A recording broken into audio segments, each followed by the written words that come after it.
Humukay nga po pala si nanay ng kamote kahapon habang kami wala at kami po ay nag-ayos sa tindahan. Ayan po. Kaya daw po hinukay na niya at hindi na po kami niya nahintay. Ay gawa po karamihan po ay kinain na po ng ulalo ang laman.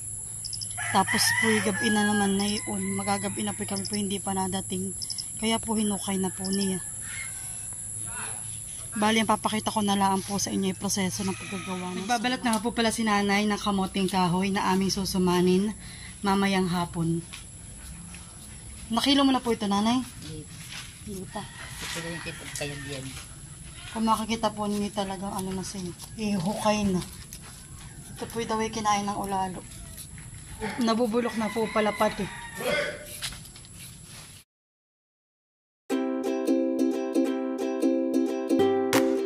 Trivia daw po, kapag daw po pala kinaghukay ng tag-init, dikit daw po pala ang balat ng kamoting kahoy. Mahirap pong talupan. Kaya po ang ginagawa ni nanay ipabalat. Yes. Yes po.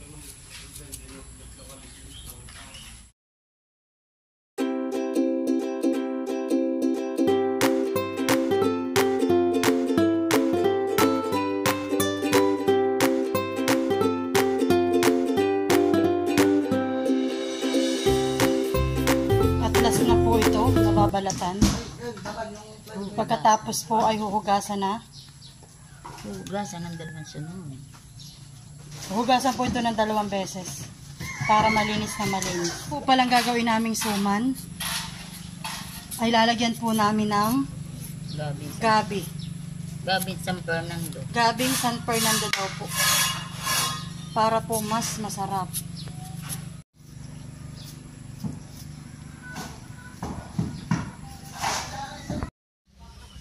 Ito nga po pala yung kamoting kahoy at San Fernando na gabi na aming susumanin. Bali po ito po ay nahugasan. Kami nga po pala ni Makoy ay kukuha na muna ng dahon ng saging, pambalot po sa suman. Bali po dapat ay sinanay po ang kasama ko, kaya lang po ay siya ay nagmi-meeting pa sa senior. Kaya kami na lang po muna ni Makoy ang kukuha ng dahon ng saging.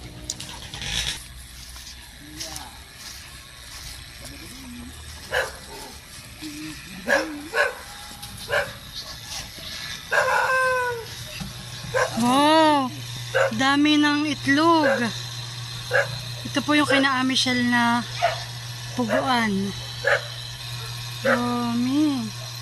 Hello.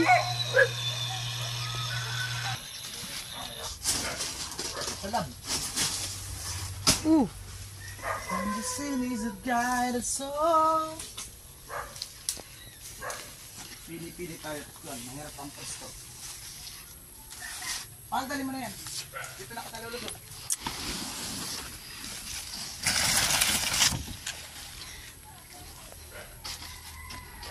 Sa estimate daw nga po pala ni nanay, ay baka po nasa 50 suman ang magagawa namin. Mahal ba yun o? Tsaka ba di ah? Ba yun o, malaki?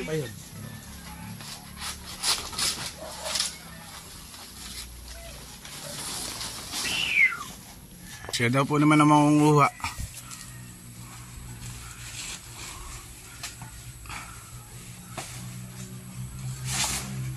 Ano kaya? Sumabit pa, sumabit. Ay, sumabit nga. Hindi ka kasi marunong gumamit eh. Ang halabas eh. Ito, ng tulak mahal. Kabigyan mo na ito sa kabila. O, kunin mo na. Abot mo na yan. Tulak mo na yan. Sira naman yung puno.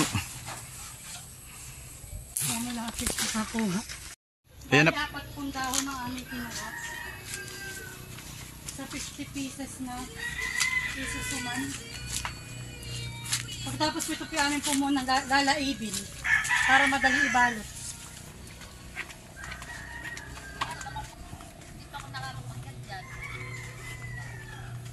May gumana kayo?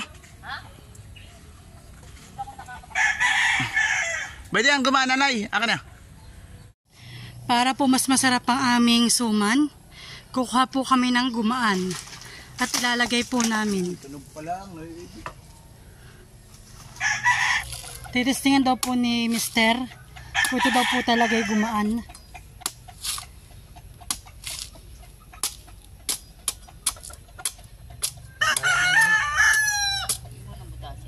Ano? Masarap po yung sabaw na yan. Ano? Anong lasa na po natin? So, parang mamura. Kuha niya, makapuno. Biglang tira man na ha. Parang Sprite. Sarap. Ano may kayo dito may... Lip. Nanay, nakakataas.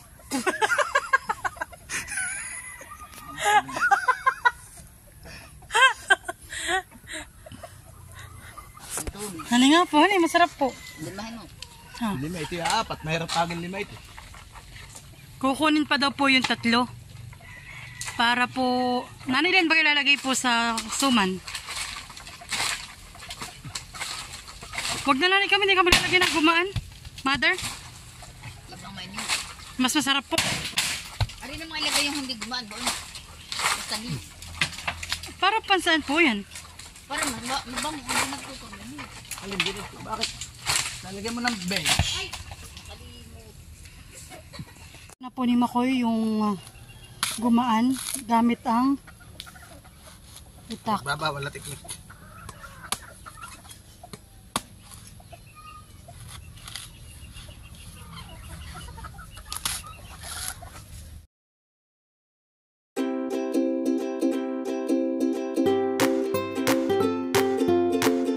Ayan po, si nanay po ay nagsimula ng magyadyad ng kamoting kahoy. Ito daw po pala ay binilad ni nanay para daw po hindi na daw po magpiga. Para hindi daw po makatas.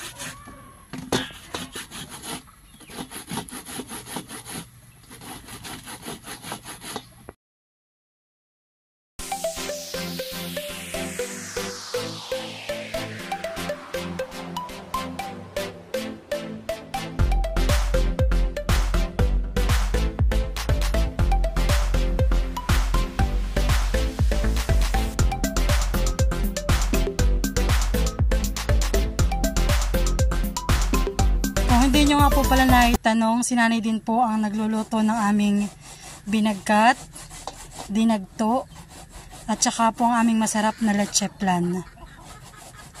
Sa kanya po namin natutunan ang paggagawa ng leche flan. At nung nabubuhay pa po si Tatay Bakal, yung kanya pong asawa, sila po yung nagtitinda ng mga dinuguan. Ano pala na inyong tinitinda? Kikiter. Nakikitater daw po sila sa mga birthday yan, sa mga pabinyag po. Kasalan. Pambili mo na kasalan. Kami na pagluto na isiban.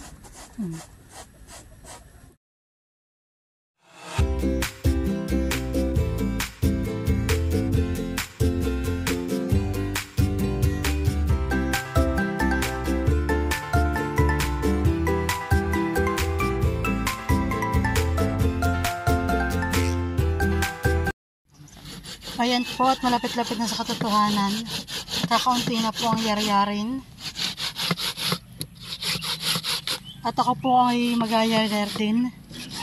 Nagugas na po ako ng kamay, so mag-ayaryar na po tayo.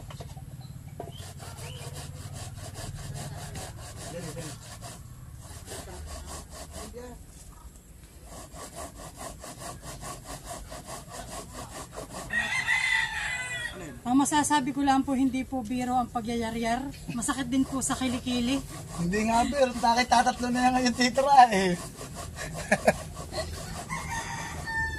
Sino nagpantay na ito? Ganda. Ako. Plate mo sa mga Alam mo ko may talent din, miski pa paano.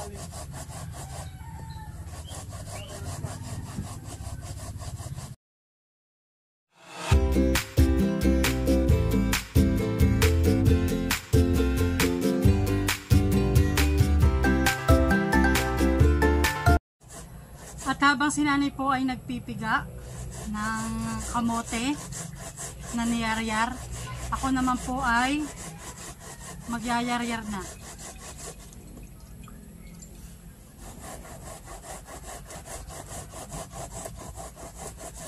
Sabaw.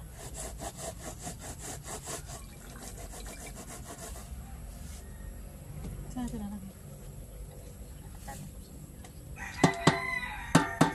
Ano po natin yaryarin ang San Fernando na gabi.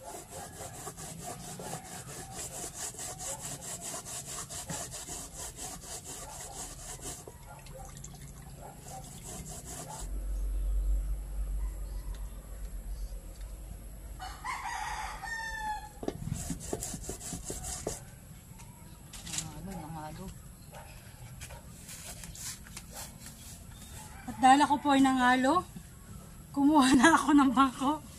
Hindi na kaya. Nang nakatindig. Hindi po talaga biro ang pagsusuman. Marami pa pong gagawin. Maglalaib pa po. Magkakayod pa ng gumaan. Magsusunog pa ng sirup. Magbabalot pa. At saka po isasak lang. Ilalaga. Pagkabalot. At saka po pagkabalot po ay atin na pong i-steam. Lulutuin na po.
Matatapos na po ako pero tingnan niyo po ang aking pawis.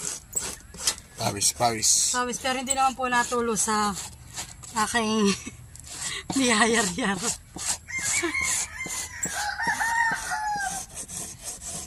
Ito po yung pinag-igaan ng kamote. Kunin po din yung euro. Pinakantining niya. Parang flour. Ayan guys, last to na po, last to na.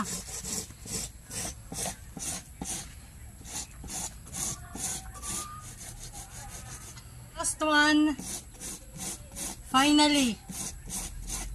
Matatapos na. Bali si nanay po ang nagyari-yar na yung kamoting kahoy. Ako naman po sa San Fernando na gabi.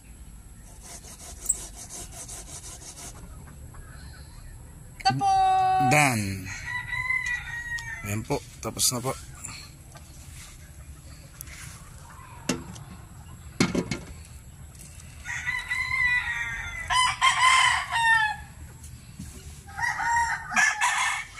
Ako po ay nagdikit na dito sa aming pugon. Dito po kami maglalaib. At sobrang lakas na po ng apoy. Magsisimula na pong mag-live si Makoy.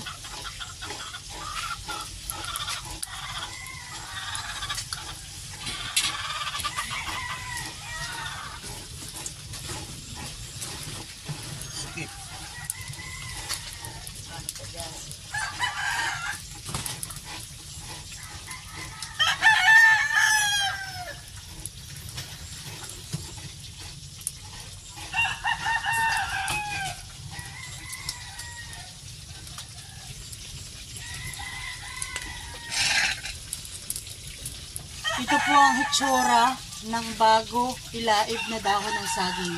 At ito na po pagkatapos ilaib.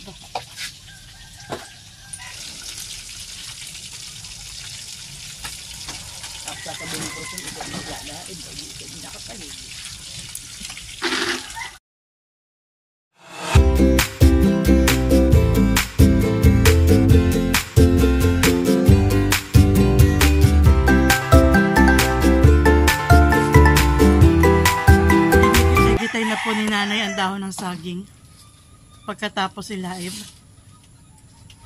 Para po mamaya ay dire-diretso na pagbabalot.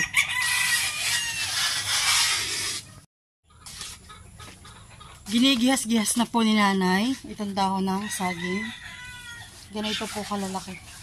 At habang si nanay po yung nagigihas-gihas, ako naman po ay magpupunas na ng dahon.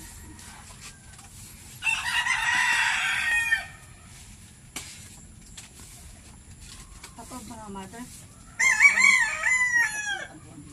Hindi, pagkatawag ko. Tapos na po namin gitas-gitasin at punasan. Ready na po sa pagbabalot ang aming mga dahon. Binabaak na po ni nanay ang gumaan. At pagkatapos po niyang baakin ito, ay kanya pong kakayurin.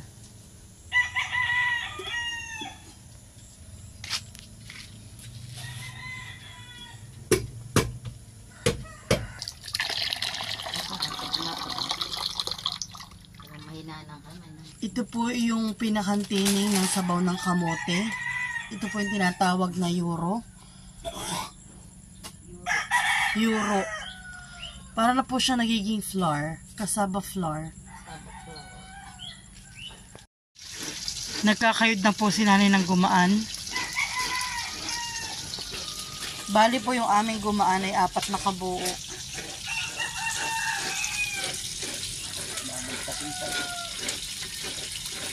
Pagkatapos daw po nito palang kayudin, hindi lang po basta kakayurin. Ito po ay babagkatin pa sa asukal. Mga ilang asukal po, nanay? Kalating kilong asukal daw po.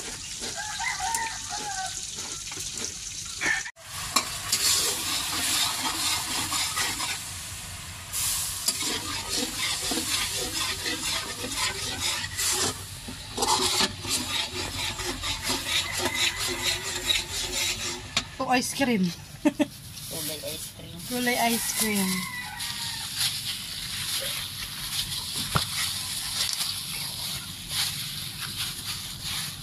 Ayan po at okay na po ang ating syrup. Ilalagay na po natin dun sa ating yar-yar na kamote. Payo.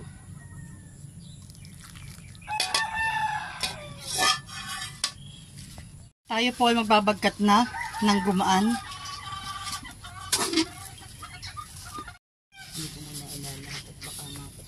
Nanay, ilang kilo po yan lahat-lahat ng pagkapiga po? 3 and 3/4. 3 and 3/4. Bali po sa isang ilang... Sa 1 kilong kamuti ay yung kamuting wala ng katas. 1 kilong kamuti ay kalahating kilong asukal. Bali ang mailagay po diyan ay 1.5. Bali po kulang 2 kilo. Kulang na. Yung asukal. Oo, kulang na 2 kilo. Kulang na 2 kilo po. Ang mailagay naming asukal. Kasama ang Ang asin po ay pampatapang ng tamis. Yun daw po ang sikreto. Ilalagay na po natin itong gumaan at ating pong babagkatin.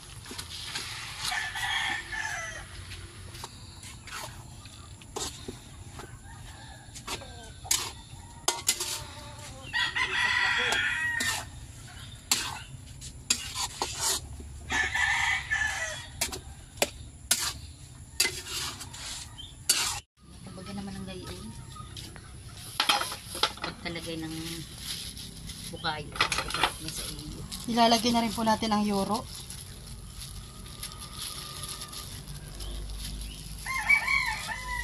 Ganyan po ang hitsura ng euro.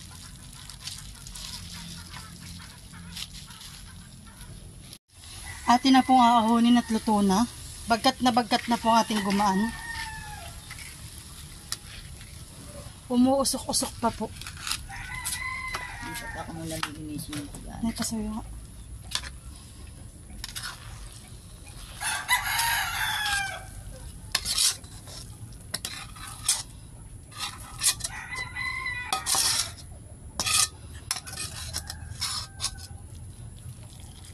Wow. Lalambagin muna, tsaka lumasin.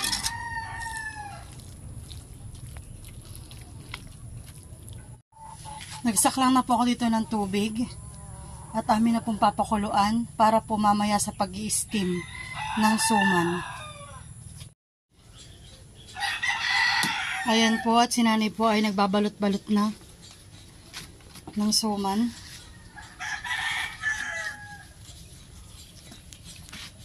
Tulang natin. Perma. Ang tulang natin sa parang kunayin.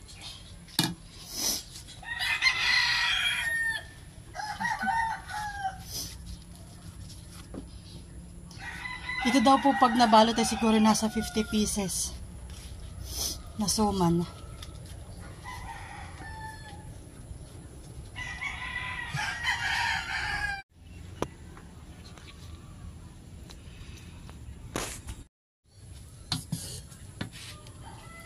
Nakakarami na po si nanay ng binalot.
Gumawa nga po pala si nanay ng maliliit at saka ng malalaki.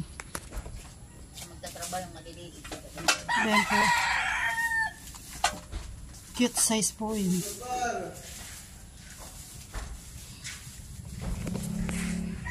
Tapos na po si nanay magbalot ng suman. At amin na po isasaklang.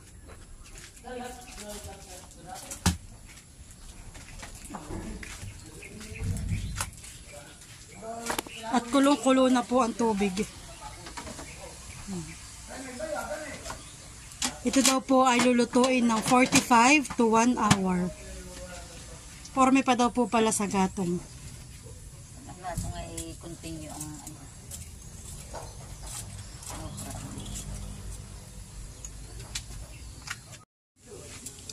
Atin pong bubuksan ang ating wow, yummy, pawis-pawisan na.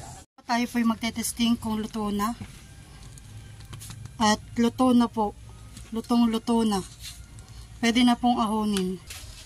Luto na po ang ating suman na kamoting kahoy na may San Fernandong gabi. At tinaktak na po ni nanay yung suman para po mas mabilis lumamig. Ayan po, at ako po ay punta ng Maloyski at magtitinda po. May daladala po akong suman. At papatikman ko po sila Ate Malin, sila Ninay at saka si Kuya Luloy. At mamaya ko na pong hapon bibigyan yung aking mga kapitbahay po sa Ilaya. At amin na po ipapamigay yung aming sumang ginawa kaninang umaga. Bibigyan po natin si Matil ng suman. Matil! Abay, day. Suman.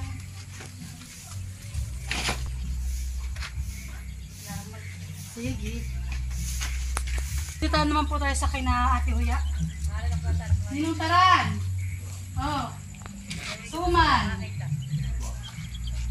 Pwede, suman. Salamat. Okay. Kape. Tao po. Magandang gabi. Bayan. Oh. Suman. 10 ang isa.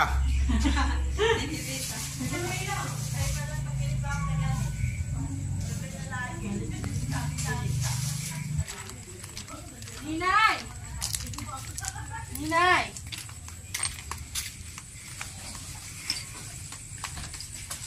What's up? Where's your mom? Wala. May sinasabi po si Tita Esther, nakatingin pa daw po ako kanina. Ay wala na daw po akong kaparte. Abo ah. Oh, ano na? Sige. At ayan po yung nabili kong isda kanina. 5 kilo. Tambakol, 100 lang ang kilo. At ibigyan din po natin sila Ate Jack ng suman.